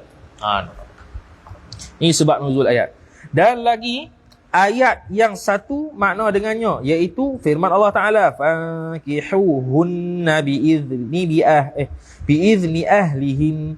Artinya menikahilah mereka itu perempuan dengan izin wali-wali mereka. Intaha Qurtubi. Jadi enggan sini mana tak ambuh, dia tu dah janda dah. Dah dulu suami dah mati dah, dia nak nikah lagi, dia tak mau kahwinkan. Tu tak boleh. Maka jikalau dapat ia seorang perempuan berkahwin, ia perempuan akan dirinya perempuan, maka tiada ada faedah enggan wali itu. Nombor 4. Ini sebagai wajhud dilalah. Wajhud dilalah ni sebab kenapa? Wajhud dilalah ni apa yang dapat dipahami daripada bagi ayat sebelum. Yang ni ayat sebelum tu. Yakni tegahan wali itu menunjuk bahawasa perempuan tidak dapat menikah sendiri. Dan ada wali nikah itu mu'tabar pada syarak. Wali nikah itu diambil kira pada syarak. Jadi dia janda ke, dia nak dara ke, mesti ada wali yang menikahkan dia. Tak boleh dia menikahkan diri sendiri. Dari sudut pinangan, ialah macam kita bahas dulu, janda boleh menerima pinangan dia dengan sendirinya tanpa ada wali. Tapi kalau nak menikah boleh, kena, tapi dengan syarat dengan dinikahkan oleh walinya, bukan boleh menikahkan diri sendiri. Maka sebab tu dia kata, maka jikalau dapat ia perempuan berkahwin akan dirinya, kalau dia boleh dapat menikahkan diri sendiri, maka tak ada faedah lah Allah Ta'ala buat turun ayat jangan kamu enggan. Dah buat apa, tak ada faedah lah. Dah, kalau Allah Ta'ala kata enggan kau, tak enggan kau, dia tetap boleh kahwin diri sendiri. Dia tak ada faedah wali tu. Dan kata musannif, perempuan yang hendak berkahwin akan suaminya, Syekh Ad-Damiri rahimahullah ta'ala telah menukil dalam kitab An-Najmul Wahash akan pandangan Imam Asy-Syafi'i rahimahullah ta'ala yang menyatakan bahawa ayat ini merupakan ayat yang paling jelas keterangannya berkenaan dengan pengiktirafan wali dalam syarak. Jikalau tidak berkata sedemikian, maka wali boleh untuk memberikan keizinan kepada anak perempuannya untuk menikahkan dirinya sendiri. Sebab turunnya ayat ini ialah bahawasanya Ma'qal sini tulis apa tadi? Ma'qil bin Yasar telah menikahkan saudara perempuannya dengan seorang lelaki lain. Kemudian suaminya tersebut menceraikan saudara perempuannya sebagai talak raj'i. Suaminya telah meninggalkan isterinya yang dicerai tersebut sehingga selesai tempoh iddahnya. Kemudian suaminya berkehendak untuk merujuk semula isterinya, iaitu saudara, merujuk sini makna nikah barulah, iaitu saudara perempuan Ma'qil bin Yasar tersebut. Namun begitu, Ma'qil bin Yasar bersumpah untuk tidak menikahkannya lagi sejak daripada peristiwa tersebut. Maka turunlah firman Allah Ta'ala yang disebut dalam surah Al-Baqarah ayat ke-232 tu, yang tadi tu. Terjemahan pun baca sendirilah. Syekh Jamal Al-Ujaidi rahimahullah telah menyatakan dalam Al-Futuhat Al-Ilahiyah bitawdih tafsir Al-Jalalain bahawa ayat ini menunjukkan larangan ke atas wali daripada mencegahkan diri mereka untuk menikahkan perempuan di bawah tanggungannya selepas mereka bercerai dengan suaminya serta habis tempoh iddahnya. Firman Allah Subhanahu wa taala iaitu apabila kamu menceraikan para perempuan, dan firman Allah Taala yang kata maka jangan kamu menghalang mereka, kedua-duanya ditujukan kepada wali para perempuan. Apabila kamu menceraikan para perempuan, ataupun ayat maka jangan kamu menghalang mereka, itu semua tertuju kepada wali. Mana wali tidak boleh menghalang untuk menikahkan anak mereka yang sudah menjadi janda, walaupun dia nak menikah suami yang sama. Tapi itu menunjukkan wali itu ada hak mutlak untuk menikahkan, bukannya janda tu. Janda tu tidak boleh menikahkan diri sendiri. Lafaz yang kedua iaitu mana? Maka jangan kamu menghalang mereka, merupakan ayat yang jelas tertuju kepada para wali perempuan.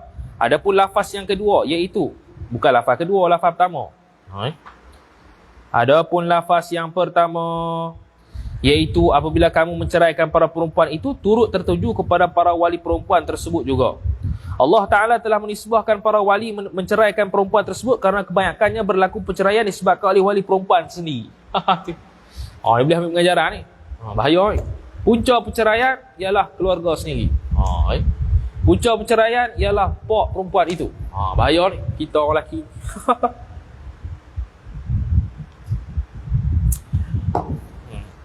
Kalau dapat mertua elok, elok lah. Tak dapat, tak elok habis. Telan bara api.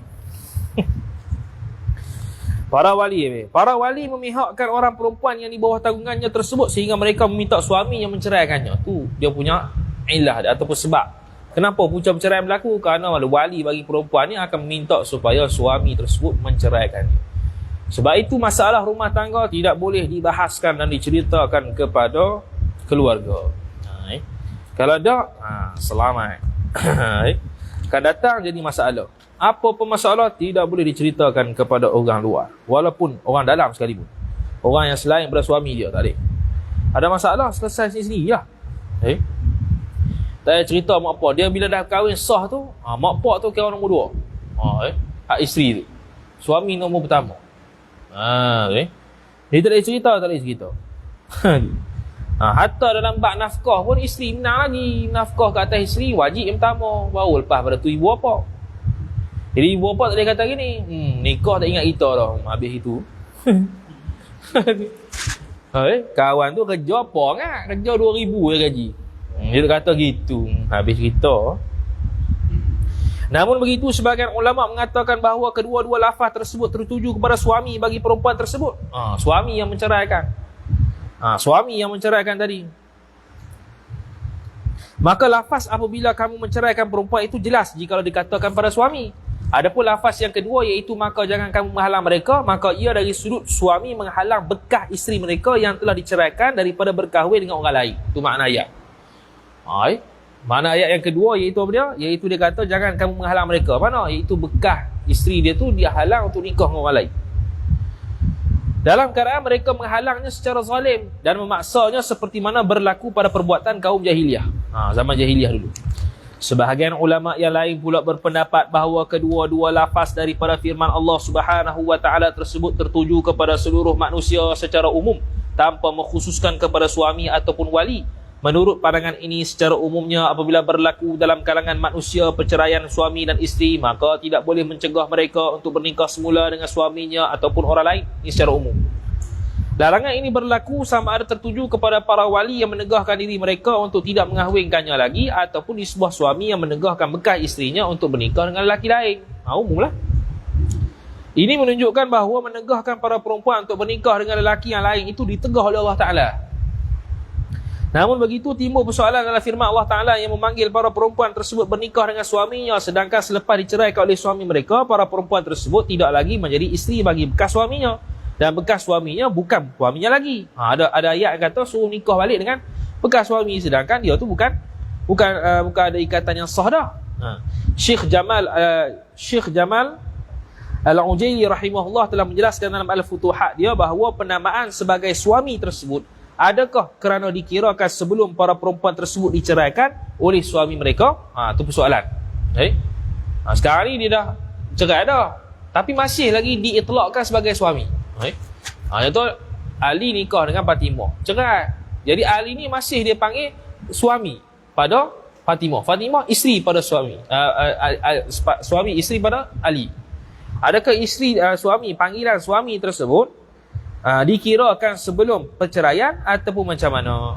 Menurut pandangan yang mengatakan bahawa firman Allah Ta'ala tersebut tertuju kepada suami kesemuanya, maka Allah Ta'ala menyebutkan suami itu tertuju kepada bakal suami.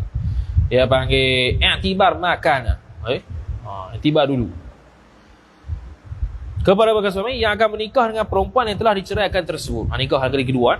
Nikah kali kedua dia panggil diitlakkan dengan suami, sedangkan belum suami lagi, dah cerai dah.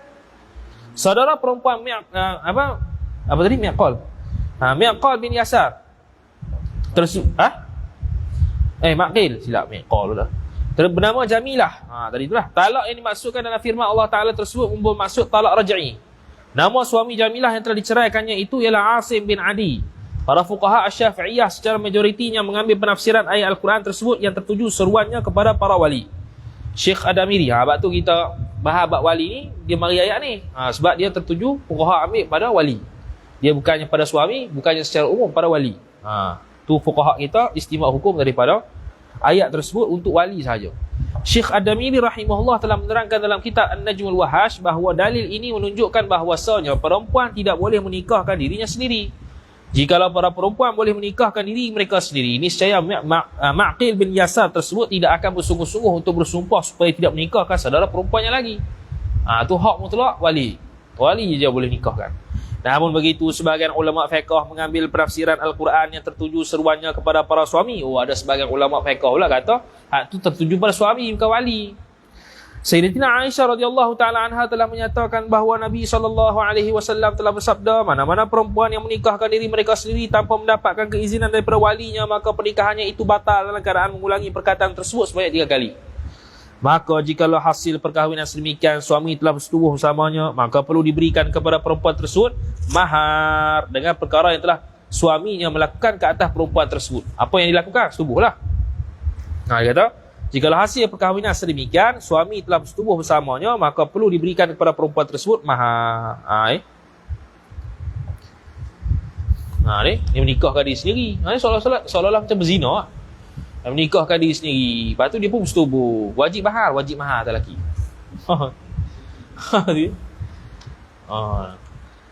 Dalam riwayat yang lain dengan perkara yang telah menjadi halal daripada faraj perempuan tersebut. Dia tak kata kahwin, dia kata dia menghalalkan farah perempuan tu nikah. Adapun hadis tiada sama sekali pernikahan melainkan dengan seorang wali, maka ia telah disahihkan oleh Imam Ahmad, Ibnu Ma'in tu, bukan Mu'in. Imam Ibnu Ma'in, At-Tirmizi, Ibnu Hibban, Al-Hakim dan sebagainya. Namun begitu, terdapat peristiwa yang berlaku kepada Sayyidatina Aisyah radhiyallahu taala anha yang seolah-olah bercanggah dengan apa yang dihukumkan oleh para ulama fiqh, iaitu beliau telah menikahkan Hafsah, iaitu anak perempuan bagi saudara lakinya, yakni Abdul Rahman. Namun begitu, para ulama menanggungkan peristiwa tersebut atas bahawasanya Sayyidatina Aisyah radhiyallahu taala anha menyaksikan sebab-sebab perkahwinan Hafsah, bukan dia menikahkan.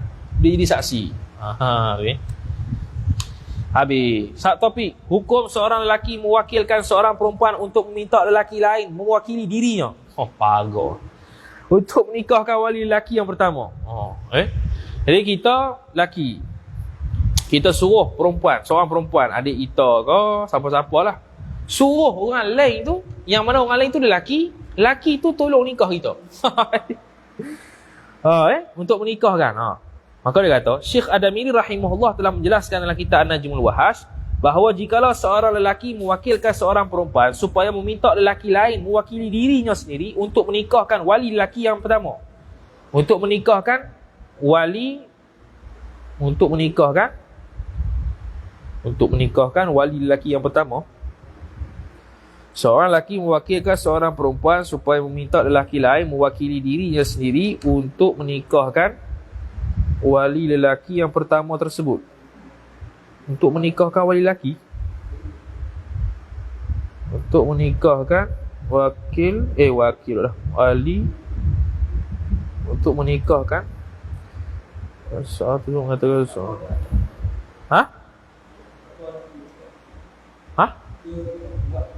Apa dia? Apa dia? Hah? Laki minta wakil perempuan. Bukan, laki suruh orang perempuan minta orang laki, orang tu jadi wakil kita. Ayat ni. Ha? Wakil seorang lelaki mewakilkan seorang perempuan supaya meminta lelaki lain mewakili dirinya sendiri untuk menikahkan wali lelaki yang pertama. Nikahkan wali pertama? Wali lelaki untuk menikahkan wali lelaki. Oh, okey, faham. Aduh. Ahmad suruh adik dia ataupun orang lain lah, suruh orang lain yang perempuan namanya Fatimah. Suruh apa? Suruh Ali tu suruh Ali tu jadi wakil menikahkan, untuk menikahkan. Okey. Jadi kalau lelaki ni qabul lah. Pertama tu Ahmad suruh Fatimah, suruh pergi ke Ali, suruh Ali ni jadi wakil untuk menikahkan wali dia hak pertama. Wali dia siapa dia? Pak dia lah contohnya. Ayat pelik. Alright. Ali bagi tahu kat Fatimah, suruh Fatimah khabar ke Ali, Ali tu jadi wakil untuk menikahkan wali dia, wali Ahmad ni. Siapa wali Ahmad? Contoh pak dia lah. Pak dia nama Ali, anak dia Ahmad. Jadi Ahmad ni bagi tahu ke Fatimah, suruh bagi tahu kat Said contohnya. Said ni jadi wakil untuk menikahkan siapa nama tadi? Apa juga? Astagfirullahaladzim. Aduh, payah. Ni Ahmad. Ada pak dia nama Ali. Dia suruh Fatimah. Dia suruh Fatimah ni suruh khabar dekat Said. Suruh Said ni jadi wali bagi pak dia. Oh, situ. Pak dia ni nak nikah. Pak dia ni nak nikah. Anak dia ni bagi tahu ke Fatimah, suruh bagi tahu kat Said. Said ni jadi wakil wali kepada pak dia. Tu kata wali yang pertama tu. Yang pertama ni lelaki yang pertama. Fatimah siapa-siapa lah, perempuan yang nak kahwin Ali. Sekarang ni kita duk bahas sekarang ni perempuan tidak boleh menikahkan dirinya sendiri. Okey, wakil macam mana? Okey, kalau wakil gini, Ahmad ni mewakilkan Fatimah, suruh minta Said ni wakil jadi wali pada pak dia. Pak dia ni wali lah. Pak dia nak nikah. Masalah sekarang ni, boleh ke tak Fatimah ni jadi orang tengah untuk mewakilkan orang lain atas suruh Ahmad? Boleh ya? Sebab dia bukan menikahkan. Dan dia bukan jadi wakil wali bagi Ali tak. Tapi dia menyuruh orang lain yang disuruh Ahmad, suruh jadi wakil wali pada pak dia. Itu tak apa. Itu tak apa. Jangan dia ni menjadi perempuan menjadi wali kepada Ali, tak boleh. Ataupun Fatimah ni, perempuan ni menjadi wakil wali kepada Ali, tak boleh juga. Wakil wali secara direct tak boleh. Saya tu wakil kabul lah. Wakil kabul lah. Wakil kabul. Gitu.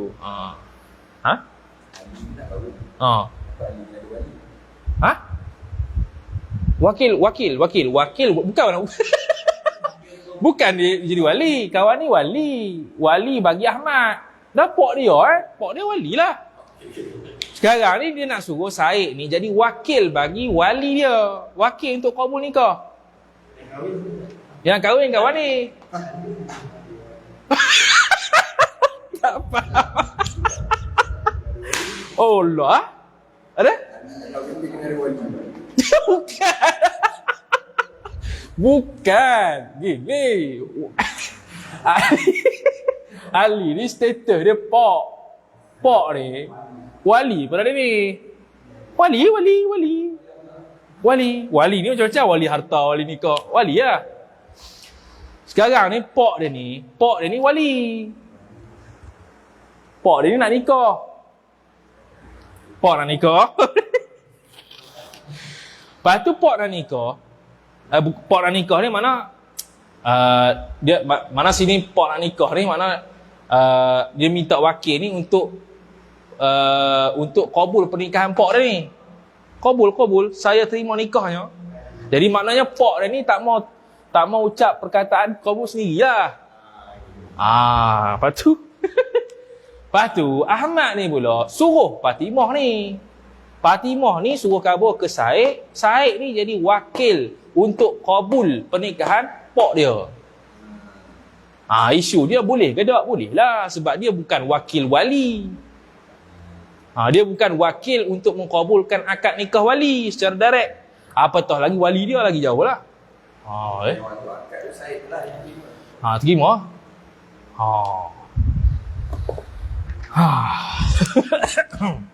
Jadi perempuan memang tak boleh dikabulkan. Tak boleh macam tadi. Dia tak boleh menikahkan, tak boleh mengkabulkan, tak boleh wakil. Tadi. Sebab tu tadi dia kata tak boleh wakil, tak boleh jadi wali, tak boleh kabul nikah. Dah sekarang ni dia tak jadi wakil. Dia menerima pesanan daripada orang lain untuk orang lain wakil. Boleh ke tak? Boleh.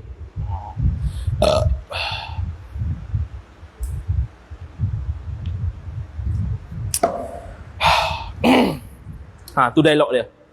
Begitu juga jika habis dah. Begitu juga jikalau lelaki tersebut mengatakan kepada seorang perempuan, wakilkanlah kamu akan orang yang menikahkan kamu daripadaku. Maka hukumnya sah menurut pandangan asah. Ni sekarang ni kawan yang nak kahwin. Padam. Allah, macam mana ni?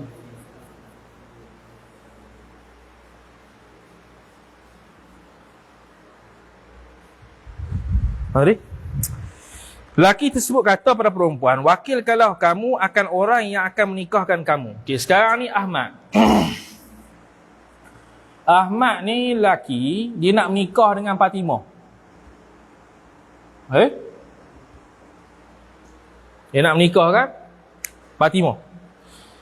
Ahmad ni kata ke Fatimah, kamu ni tolong wakilkan kepada siapa-siapa, contohnya Ali, yang mana Ali ni boleh menikahkan kamu. Yang ni menikahkan dari sudut dia ni jadi wali perempuan lah. Ataupun wakil wali. Wakil wali bagi perempuan. Boleh tak? Boleh. Sebab apa? Sebab Fatimah ni memang nak kahwin dengan Ahmad. Dan Fatimah ni bukan wali. Fatimah ni bukan wakil wali. Tapi suruh orang lain menjadi wakil wali. Tak apa. Menurut pandangan asah.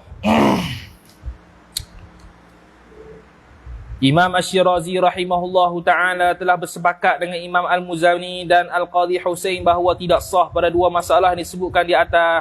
Jadi khilaf lah. Pandangan mu'tamad sah. Selesai. Hukum khunsa menikahkan saudara perempuannya. Tadi perempuan tak boleh menikahkan. Dah khunsa muskil. Syekh Adamiri rahimahullah telah menjelaskan dalam An-Najmul Wahash fi Syarhil Minhaj bahawa khunsa dihukumkan seperti mana perempuan. Imam An-Nawawi rahimahullah telah menyatakan dalam Al-Majmu' Syarah Al-Muhadzab bahawa beliau tidak pernah melihat sebarang nukilan berkenaan dengan masalah ini. Tapi qiyas perempuan lah. Maka jikalau khunsa menikahkan saudara perempuannya kemudian nyata dirinya lelaki, ni saya sah hukumnya. Ni sah. Asalnya tak sah sebab dia khunsa, sama macam perempuan. Pas akad nikah, zahir nyata dia lelaki. Sah. Seperti mana dipegangkan pendapat ini oleh Syekh Ibnul Muslim. Masalah ini dikiaskan pada masalah yang dibincangkan dalam bab dua orang saksi dalam pernikahan. Tempat yang tiada hakim dan wali bagi perempuan. Bagaimana perempuan tersebut bernikah? Perempuan ni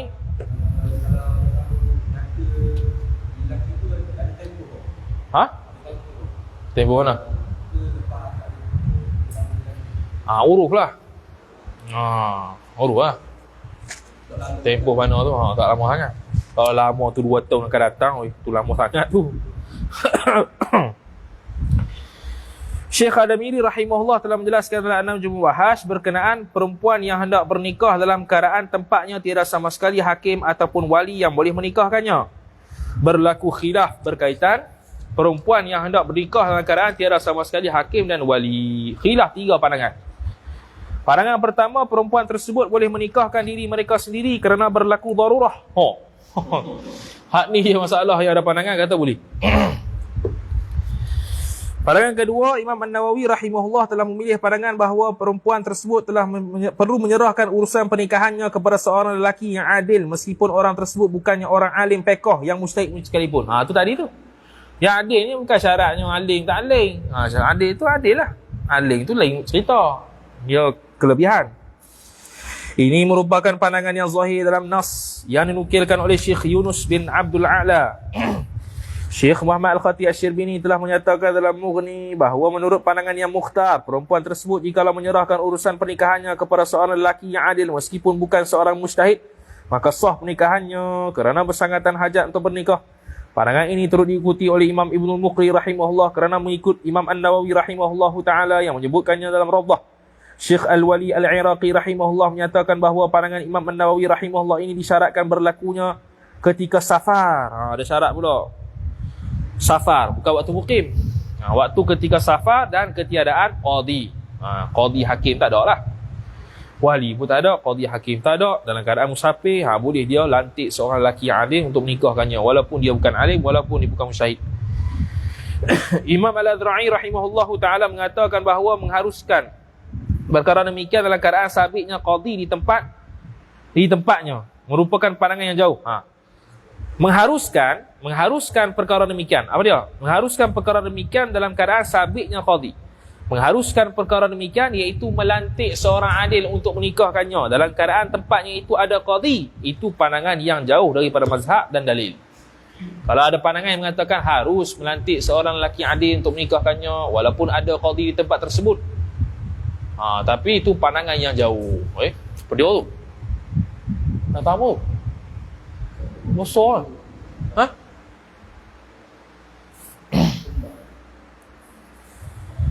Hal ini berlaku kerana hakim ini merupakan seorang wali juga meskipun bukan pada hakikat lagi. Bukan pada hakikat lagi pula berada pada tempat tersebut. Maka kena qadi lah. Tak boleh orang lain. Oleh itu zahir secara pasti bahawa tertegah sahnya pernikahan jikalau perempuan tersebut mampu dinikahkan oleh hakim. Perkataan Imam Asy-Syafi'i rahimahullah yang mengizinkan bernikah dengan cara tersebut adalah hanya pada tempat yang diharuskan berbuat demikian ketika darurat, yang menikah dengan qadi itu. Maka tidak dipanggil darurat jikalau kemungkinan untuk menikahkan perempuan tersebut masih ada dengan hadirnya hakim di tempat ataupun di negeri tersebut. Tak payah lantik seorang lelaki yang adil untuk menikahkannya kalau ada qadi, ada hakim. Kerana dia panggil wali sementara. Hakim. As-sultanu waliyu man la waliyalah. Sultan itu ialah wali bagi orang yang tak ada wali. Maka tidak dipanggil. Syekh Muhammad Al-Khatib Asy-Syirbini rahimahullah menyatakan bahawa pandangan ini menguatkan lagi perkara yang dihuraikan oleh Imam Al-Wali Al-Iraqi. Bahkan ini merupakan pandangan yang mu'tamad. Pandangan ketiga, Imam Asy-Syirazi rahimahullah dan Syekh Muhammad Al-Khatib Asy-Syirbini rahimahullah. Dia kata diuruskan pernikahan perempuan tersebut oleh seorang yang alim fiqh lagi pula mujtahid. Ketat lagi ni. Supaya tidak tasamuh. Tidak terlalu bertolak ansur, tidak terlalu mengentengkan.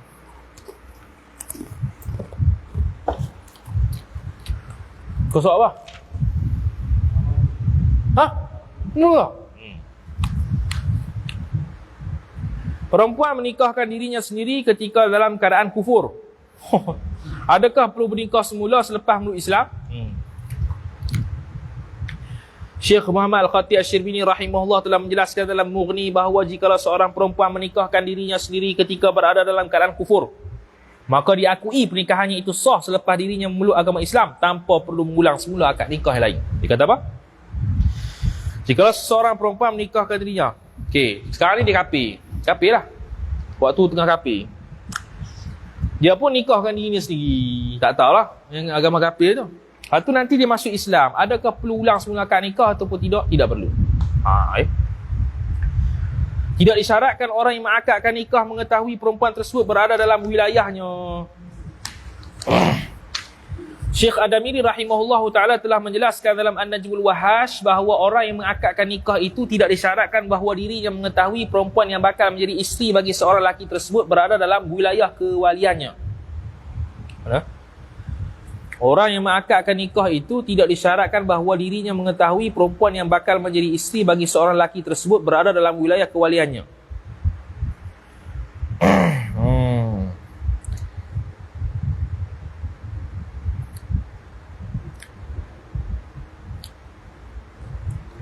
Okey. Ni ni kalau kalau wali perempuan tersebut orang lain lah, orang luar. Orang luar. Jadi sekarang ni syarat ke tak yang nak jadi wali perempuan ni tahu bahawasanya dia layak jadi wali ataupun tidak. Maka dia kata orang yang mengakadkan nikah itu tidak disyaratkan bahawa diri orang yang mengakadkan nikah mengetahui perempuan yang bakal menjadi isteri bagi seorang lelaki berada dalam wilayah kewaliannya. Oleh itu, jikalau perempuan mengizinkan kepada hakim untuk menikahkannya dengan lelaki yang sekufu dengannya, kemudian hakim tersebut menikahkan perempuan tersebut dalam keadaan zon bahawa tiada wali sama sekali bagi perempuan tersebut, dan ternyata perempuan tersebut ialah anak perempuannya ataupun saudara perempuannya, maka sah pernikahan tersebut. Okey. Jadi sekarang ni dia nak nikahkan seorang perempuan. Syarat ke tak dia tahu perempuan ni ialah di bawah kewalian dia? Tidak syarat. Jadi sekarang ni masalah dia macam mana? Perempuan ni minta ke hakim suruh menikahkan diri dia dengan orang sekufu. Dia pun nikahlah sebab dia ingatkan, okey, dia tak ada wali lah kot. Aku ni bila tak ada wali, secara zatnya akulah walinya. Kerana as-sultanu waliyu man la waliyulah. Waliyalah. Sultan ataupun hakim itu ialah wali kepada orang yang tak ada wali. Dia pun nikah. Lepas tu baru tahu, loh, rupa-rupanya aku ni pok dia. Ataupun aku ni apa tadi? Aku ni ialah saudara perempuan dia, adik-beradik dia, yang mana pok kami mati lah. Akulah je patut jadi wali. Oh, aku ni wali punya. So. Bukan itu sahaja, bahkan tidak disyaratkan bagi orang yang mewakili mengakadkan nikah untuk mengetahui perempuan tersebut mempunyai hubungan kewaliannya ataupun tidak. Okay, sekarang jadi wakil wali. Syarat ke tidak wakil wali ni nak kena tahu dia ni ada hubungan kewalian ke tak dengan orang yang bakal dia wakil ni? Tak payah. Maka jikalau seorang yang bernama Zaid menyuruh Umar untuk mewakilkan dirinya menikahkan seorang perempuan, dan Zaid berkata perempuan ini berada di bawah kewalianku, kemudian Umar menikahkan perempuan tersebut dalam keadaan zan seperti mana dikatakan, kemudian nyata bahawa perempuan tersebut sebenarnya ialah anak perempuan Umar ataupun saudara perempuannya, maka sah nikahannya. Zaid kata ke Umar, dia kata apa? Zaid kata perempuan ni di bawah kewalian aku. Tak kisahlah kewalian tu anak ke apa, ikut susunan tertib wali tu. Bila dia kata begitu, Umar pun percayalah, kata betul lah, mana perempuan ni di bawah kewalian Zaid. Di bawah kewalian Zaid. Mana tadi?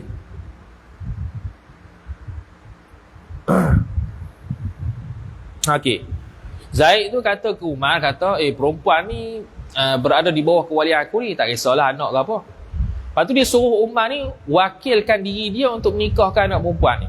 Untuk menikahkan perempuan yang di bawah kewaliannya ni. Yang Umar ni zon lah, okey tak apalah, betul lah dia kata tu, ni perempuan di bawah hak kewaliannya. Tiba-tiba nyata bahawasanya, sebenarnya perempuan ni bukannya di bawah hak kewalian dia, tapi hak kewalian bawah aku. Sah tak pernikahan? Sah. Sebab apa? Syarat dia ialah tidak disyaratkan untuk wakil wali tersebut mengetahui hubungan kewalian dia dengan perempuan yang bakal dia wakil untuk akad nikahkan. Tak syarat. Tu kau soal apa dah? Wajib mahar misil, wallahu a'lam. Dah tu bakar sahur. Sehari 20 muka surat. Berapa muka surat? Sekali 20. Allah a'lam. Ada soalan? Dia awal ni.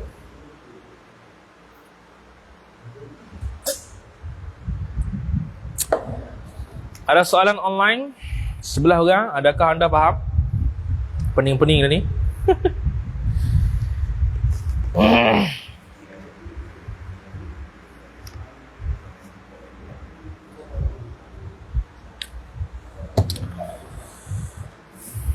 Ada soalan, adakah ada faham atau tidak?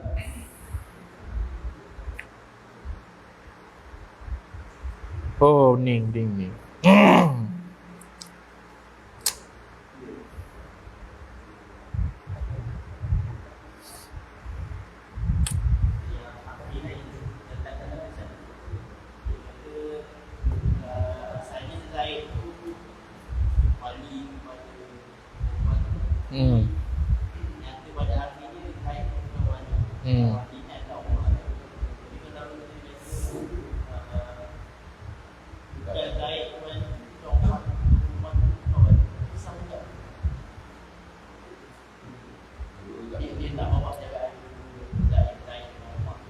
Ha?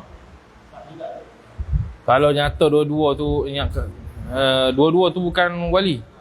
Tak sah. Dia nak wakilkan wali ni mesti wali. Lepas tu yang mengakadkan nikah tu mesti wali atau wakil wali. Lepas tu nyatanya wali sungguh, tak apa.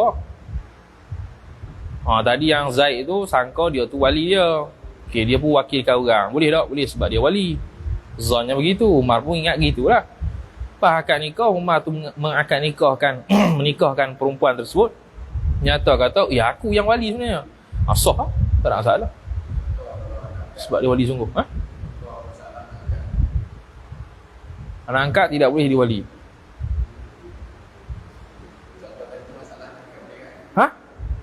Masalah anak angkat? Macam mana contoh?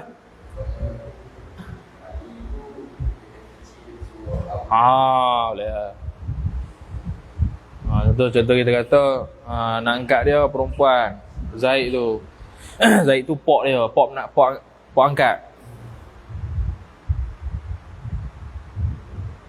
Nak angkat cerah? Cerah? Kalau Zaid tu gini. Nak angkat. Anak angkat. Siapa yang dia nak angkat?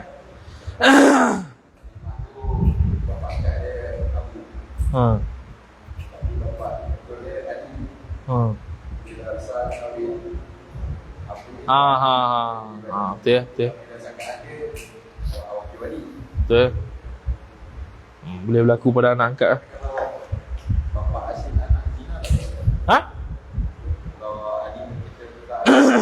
Zina tak ada wali. Wali dia hakim. Sebab tak ada nasab. Ada soalan? Tak ada. Wallahu a'lam. A'udzu billahi minasyaitonir rajim. Bismillahirrahmanirrahim. Alhamdulillahi rabbil alamin wassalatu wassalamu ala asyrafil anbiya'i wal mursalin sayyidina Muhammadin wa ala alihi wa sahbihi ajma'in. Allahumma zidna ilma warzuqna fahma. Allahumma zidna ilma warzuqna fahma. Allahumma zidna ilma warzuqna fahma. Wa sallallahu ala sayyidina Muhammad wa ala alihi wa sahbihi wa baraka wa sallam. Walhamdulillahi rabbil alamin. Wassalamu alaikum warahmatullahi wabarakatuh.